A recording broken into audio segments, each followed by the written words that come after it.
never a solitary confinement. It is a ghost that haunts the spaces between us. In the laboratory of modern neuroscience, we know that the amygdala doesn't just record events, it records the breaking of the bread of human trust. When we experience what Bessel van der Kolk identifies as relational trauma, our relational anthropology is shattered, leaving us in a state of chronic relational dysregulation.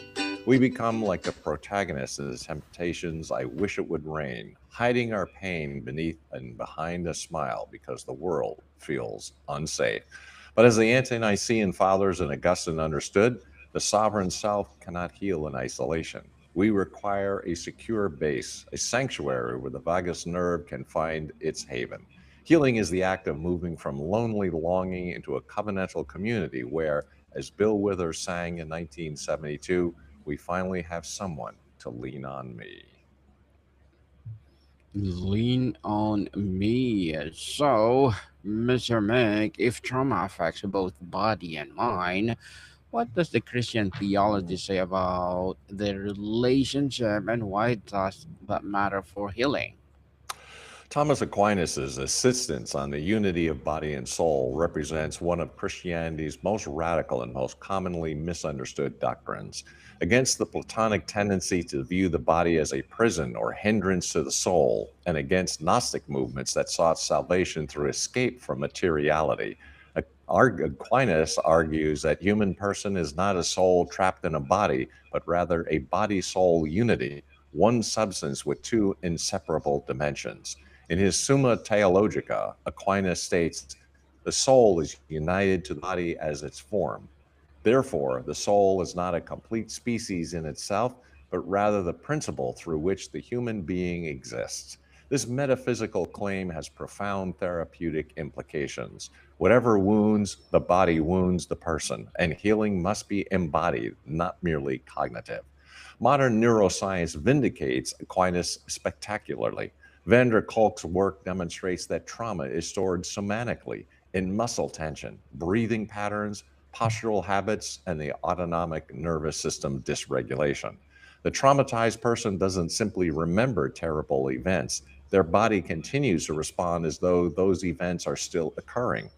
Van der Kolk writes, the body keeps the score. If the memory of trauma is encoded in the viscera, in heartbreaking and gut wrenching emotions, in autoimmune disorders and skeletal muscular problems, and if mind brain visceral communication is the royal road to emotion regulation, this demands a radical shift in our therapeutic assumptions.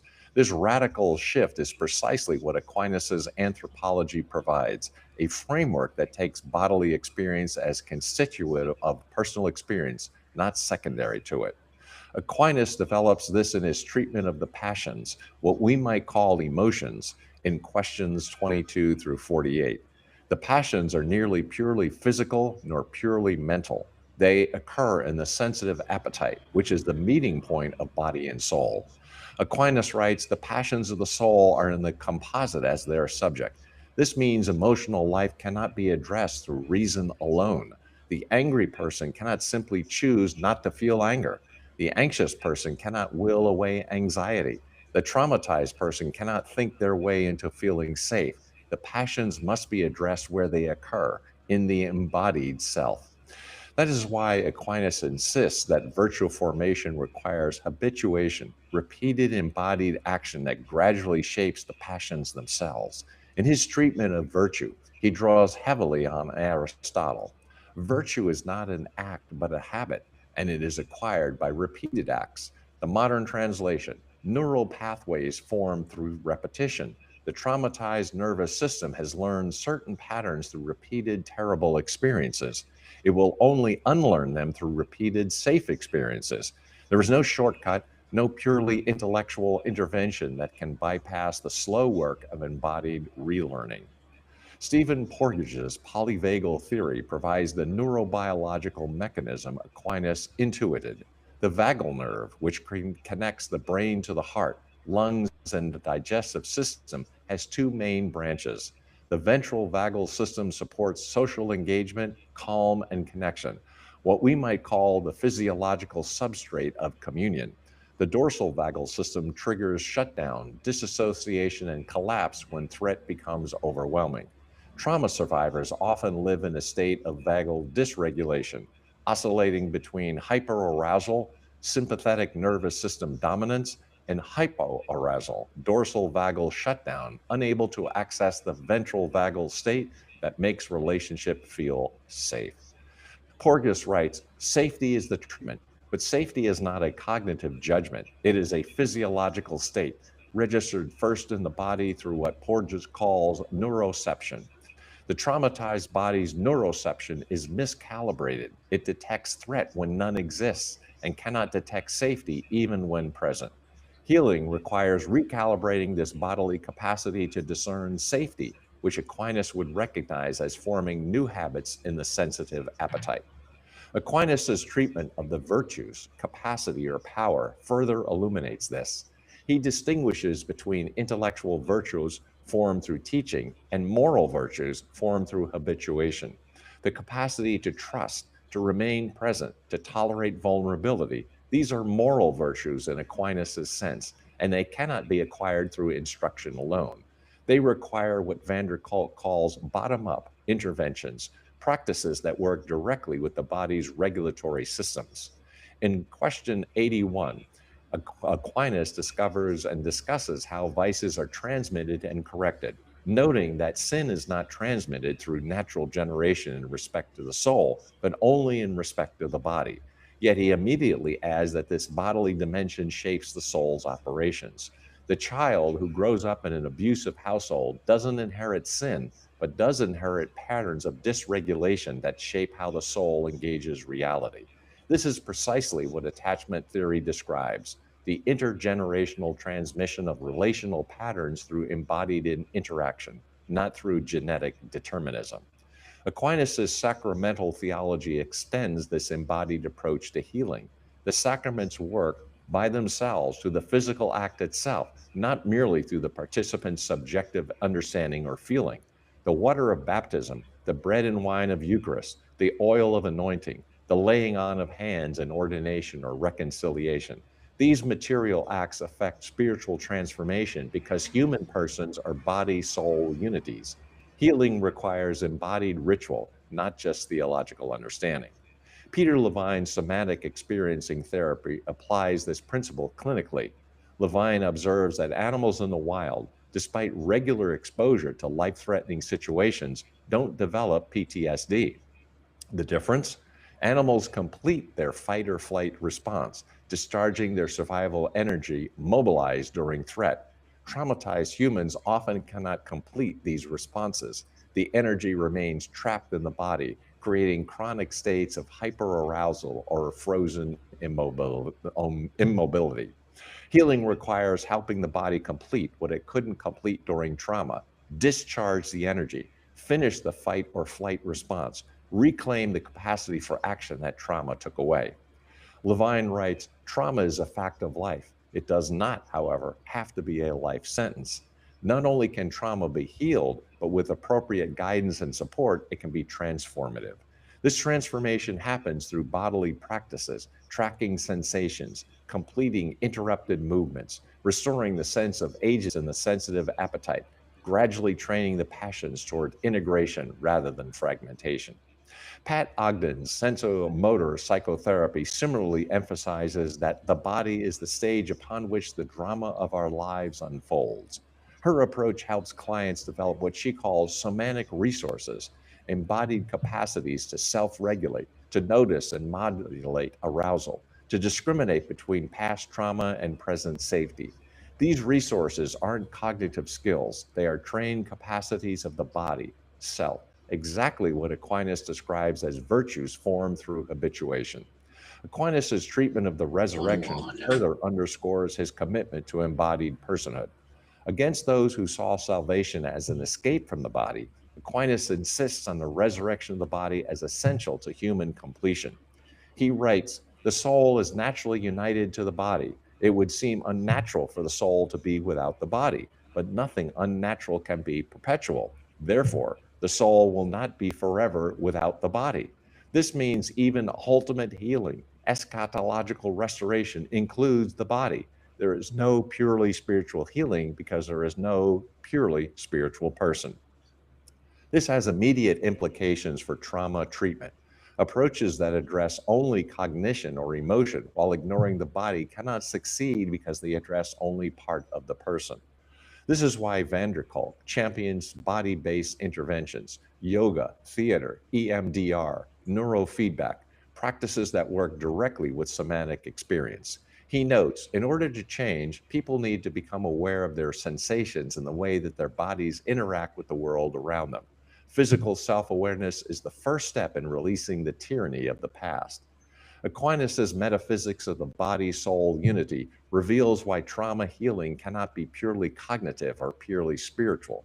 It must be thoroughly embodied, working with breath, movement, rhythm, and physical presence to gradually retrain the nervous system's capacity for safety, which explains why effective trauma therapy always includes somatic dimensions.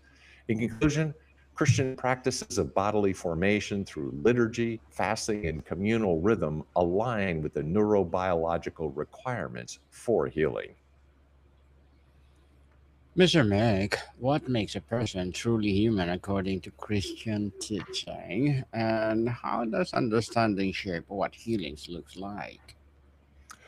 Karol Wojtyla, which would become and who would become Pope John Paul II, developed a sophisticated philosophical anthropology that synthesizes Thomistic metaphysics with phenomenological attention to lived experience.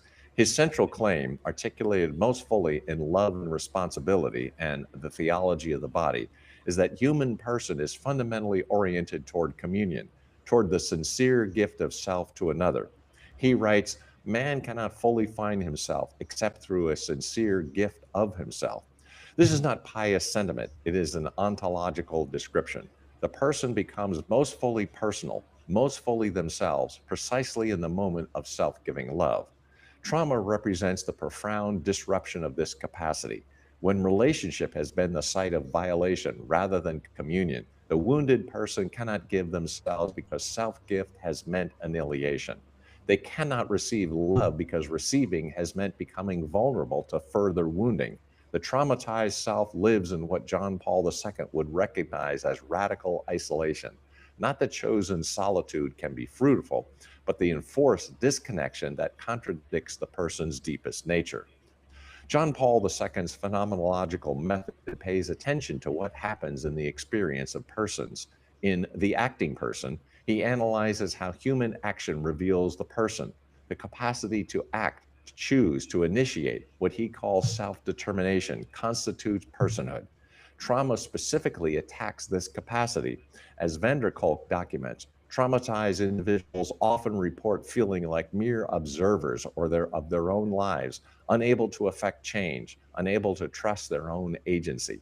This is disassociation in neurological terms. In philosophical terms, it's the disruption of self possession that makes self gift impossible. The theological foundation for John Paul II's personalism is Trinitarian. The Godhead is not a solitary monad, but an internal communion of three persons whose very being is relation. The Father, Son, and Spirit exist as perfect gift, each person fully giving and fully receiving. Human persons, made in the imago Dei, are structured for the same pattern, becoming fully ourselves through giving and receiving in love. John Paul II states the human being is created from the very beginning as male and female, the life of all humanity, whether of small communities or of society as a whole, is marked by this primordial duality. It is only through the duality of the masculine and the feminine that the human finds full realization. This is not gender essentialism, it's recognition that personhood is fundamentally relational. We discover who we are in response to the other, in the dynamic of gift and reception. Trauma disrupts this dynamic by making the other a source of threat rather than communion. The traumatized person's internal working model, to use Bowlby's language, expects that relationship will harm them. John Paul II would say their capacity for self gift has been damaged, not in the sense of moral failure, but in the sense of structural injury to their personhood. The connection to attachment theory is direct. Mary Main's adult attachment interview research demonstrates that adults with dismissive attachment styles minimize the importance of relationships and maintain rigid self sufficiency, what John Paul II would recognize as the inability to receive love. Adults with preoccupied attachment styles remain anxiously entangled with past relational wounds, unable to rest in secure connection. The inability to give freely because one is still demanding what was never received. Adults with disorganized attachment styles oscillate between desperate approach and terrified flight, the simultaneous need for and fear of communion that trauma creates. John Paul II's concept of spousal love provides a theological framework for secure attachment. Spousal love is characterized by totality, giving the whole self, not fragments; fidelity, commitment that persists through difficulty; exclusivity, particular, chosen, irreplaceable connection; fruitfulness, generativity that extends beyond the couple. In conclusion, secure attachment demonstrates these same qualities. The child learns that the caregiver is reliably present; fidelity attends to the child's whole being; totality provides a unique bond; exclusivity and equips the child to form future relationships; fruitfulness. Hmm. Very well said, Mr. Mike. Fruitfulness, indeed. You keep mentioning this connection between physical reality and spiritual truth. Can you dig deeper into why the body matters so much in Christian marriage and how that relates to this protective vision? This is absolutely crucial, and it's where Catholic Christianity in particular offers profound wisdom. Thomas Aquinas' insistence on the unity of body and soul represents one of Christianity's most radical doctrines. Against the Platonic tendency to view the body as a prison or hindrance to the soul, Aquinas argues that the human person is not a soul trapped in a body, but rather a body soul unity, one substance with two inseparable dimensions. In the Summa Theologica, Aquinas states, the soul is united to the body as its form. Therefore, the soul is not a complete species in itself, but rather the principle through which the human being exists. This metaphysical claim has profound implications for marriage. Whatever happens in the body happens to the person. Sexual union isn't just bodies touching while souls remain separate. It's persons uniting at the deepest level of their being. Similarly, physical protection isn't just guarding a shell while the real person remains untouched, it's protecting the whole person. This helps us understand why the husband's physical strength matters theologically, not just practically. God could have created humans without sexual differences. He could have made men and women physically identical. Instead, he created men typically larger, stronger, with greater upper body strength and bone density. This isn't an accident to be overcome through social engineering. It's a feature to be understood and properly directed. The husband's physical strength becomes, in Christian marriage, a visible sign of his protective vocation. When he uses that strength to provide safety, to do the physically demanding work, to position himself between family and danger, his body is preaching a sermon. He's embodying the truth that masculine strength exists for the service and protection of life. This is why the misuse of male strength in domestic violence is such a profound sacrilege. It perverts the very purpose for which that strength was given. But the embodied nature of protection goes deeper. Modern neuroscience has discovered what Aquinas intuited: the body keeps score. Trauma researcher Bessel van der Kolk demonstrates that traumatic experiences are stored somatically in muscle tension, breathing patterns, postural habits, and autonomic nervous system dysregulation. The traumatized person doesn't simply remember terrible events, their body continues to respond as though those events are still occurring. This has immediate implications for how husbands protect their wives emotionally.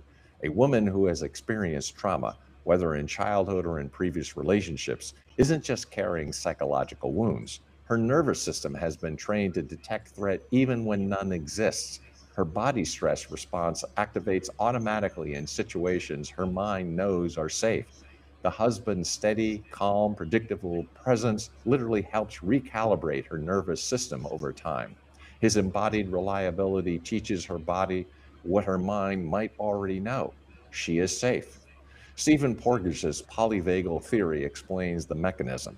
The ventral vagal system, which supports social engagement and calm connection, can only activate when the body detects safety. For a traumatized woman, that detection system is miscalibrated. A husband who remains physically present, who doesn't react with violence or volatility, who demonstrates competent strength without aggression. This husband is providing the environmental conditions necessary for his wife's nervous system to heal. This is protection at the deepest level. It's not dramatic rescue from external threats. It's the patient embodied work of being consistently safe, which allows her body to gradually learn that relationship doesn't equal danger. This can take years. It requires the husband to understand that her seemingly irrational fears or defensive reactions aren't personal rejections, but physiological patterns that need compassionate, patient restraining. Aquinas' treatment of the passions, what we call emotions, illuminates this further. He argues that the passions occur in the sensitive appetite, which is the meeting point of body and soul. This means emotional life cannot be addressed through reason alone. The anxious person cannot simply choose not to feel anxiety. The traumatized person cannot think their way into feeling safe. The passions must be addressed where they occur, in the embodied self. This is why the husband's physical presence matters so much. His wife doesn't just need to hear that she's safe, her body needs to experience safety through his calm breathing, his relaxed posture, his gentle touch, his steady voice. These embodied signals speak directly to her nervous system, bypassing the cognitive loops that might continue to generate anxiety. The sacramental theology of the church extends this embodied approach. The sacraments work through physical elements, water, bread, wine, oil, because human persons are body soul unities. Healing requires embodied ritual, not just theological understanding. Similarly, marriage heals and sanctifies through embodied actions, the physical act of sex within covenant, the daily physical presence and care, the embodied rhythms of household life together. This is why John Paul II's theology of the body has been so transformative for Catholic teaching on marriage. He emphasizes that the body has its own language, its own capacity to reveal truth. The husband's body, through how he uses his strength, how he positions himself in space, how he touches or doesn't touch, is constantly communicating messages to his wife. Is she safe? Is she valued? Is she protected? These questions are answered first at the bodily level, then confirmed or contradicted by words and actions. The implications for sexual intimacy are profound. Sex in Christian marriage isn't just physical pleasure or even procreation, it's the embodied enactment of total self gift. The husband's physical strength, which he could use to take or dominate, is instead placed entirely at his wife's service. He uses his strength to hold, to pleasure, to create safety, even in vulnerability. This is physical protection expressed in its most intimate form. And when a husband fails at this, when he uses sex selfishly, when he demands rather than invites, when he ignores his wife's embodied signals of comfort or fear, he's not just being inconsiderate, he's violating the fundamental architecture of Christian sexuality. He's using for self gratification what was give for self donation. In conclusion, the body matters in Christian marriage because persons are embodied, and therefore protection must be thoroughly physical, not just guarding against external dangers, but creating embodied experiences of safety that allow healing, growth, and the flourishing that God intends for the marital union. Very well said, Mr. Meg. And as we wrap up, you talk about the physical and embodied, but there is also the whole dimension of personhood. What makes us uniquely human, and how does understanding the person shape how we think about protection and marriage? This is where we turn to one of the 20th century's most profound thinkers on marriage and personhood, a person who became John Paul II. His philosophical anthropology, which he called personalism, offers crucial insights for understanding what protection really means at the deepest level. John Paul II's central claim, articulated in Love and Responsibility and the Theology of the Body, is that the human person is fundamentally oriented toward communion, toward the sincere gift of self to another. He writes, "Man cannot fully find himself except through a sincere gift of himself." This isn't pious sentiment, it's ontological description. The person becomes most fully personal, most fully themselves, precisely in the moment of self giving love. Now, here's the connection to protection. Trauma represents the profound disruption of this capacity for self gift. When a relationship has been the site of violation rather than communion, the wounded person cannot give themselves because self gift has meant annihilation. They cannot receive love because receiving has meant becoming vulnerable to further wounding. The traumatized self lives in what John Paul II would recognize as radical isolation, not the chosen solitude that can be fruitful, but the enforced disconnection that contradicts the person's deepest nature. The husband's protection, then, isn't just about preventing external harm. It's about creating the conditions where his wife can risk the vulnerability required for genuine communion. It's about being so consistently trustworthy, so reliably present, so utterly committed to her good that she can lower her defenses and offer herself without fear of being used or abandoned. John Paul II grounds this in Trinitarian theology. God is not a solitary monad, but an external communion of three persons whose very being is relation. The Father, Son, and Spirit exist as perfect gift, each person fully giving and fully receiving. Human persons made in the imago Dei are structured for the same pattern, becoming fully ourselves through giving and receiving in love. This is why isolation is so devastating. It's not just loneliness, it's the frustration of our fundamental nature. We are made for communion, and when we're cut off from it, whether by trauma or sin or circumstance, we cannot fully actualize our personhood. The husband who protects his wife protects her capacity for communion with himself, with their children, with God, with the broader community. Attachment theory gives us a psychological vocabulary for what John Paul II describes philosophically. Mary Ainsworth's research on attachment patterns shows that securely attached children have caregivers who are consistently available, responsive, and trustworthy. These children develop what she calls a secure base. They can explore the world confidently because they know they have a safe haven to return to when threatened. John Paul II describes characteristics of genuine spousal love: totality, fidelity, exclusivity, and fruitfulness. Each of these connects directly to the protective function of the husband. Totality means the husband gives his whole self, not fragments. He doesn't compartmentalize or withhold parts of himself. This totality is itself protective because it means the wife doesn't have to wonder which version of him she'll encounter. He's integrated, whole, fully present. Exclusivity means she is chosen, irreplaceable, uniquely beloved. Fruitfulness means their love generates life beyond themselves, children certainly, but also creativity, hospitality, service to others. This connects to what modern therapists call mentalization, the capacity to understand your own mental states and those of others, to recognize that each person has an interior life worthy of respect and attention. Trauma specifically attacks mentalization. John Paul II emphasizes the role of beauty in personal encounter. The person who truly sees another person experiences their beauty, not just physical attractiveness, but the radiance of their unique personhood. There's a healing power in being truly seen as a person. Trauma often involves what psychologists call objectification, being treated as a thing rather than person, a means to someone else's ends rather than an end in yourself. The husband who consistently treats his wife as a person, who asks for her perspective, who cares about her interior experience, who protects her dignity, provides an ongoing corrective to the objectification she may have experienced.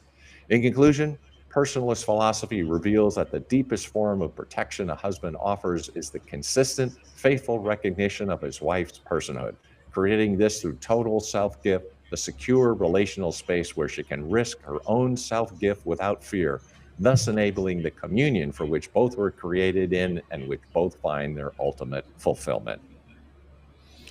Mr. Mike, thank you so much for sharing your knowledge and wisdom to the world. Thank you, thank you. A world defined by speed, change, and constant stimulation, many people experience quiet, persistent emptiness and the sense of that something essential in human connection has been featured. So, Mr. Meg, would you like to plug in something? I appreciate the opportunity. Write the book, grow the business. Connect with me on LinkedIn. G Make the Dr. Digital Smith, PhD. Listen to the Dr. Digital podcast and pick up a couple volumes I have on Amazon. Learning America and On Track Ian Hunter. Yes, people, support Mr. Meg, the Doctor of Digital, and please do listen to our other podcasts, Music 101, Love Letters, and of course, Mental Health 101, wherever you listen your podcasts, as well as our Sex 101. So, Mr. Meg, thank you so much for your time. Thank you, my friend. Until next time, day is full. Welcome, people. See you soon.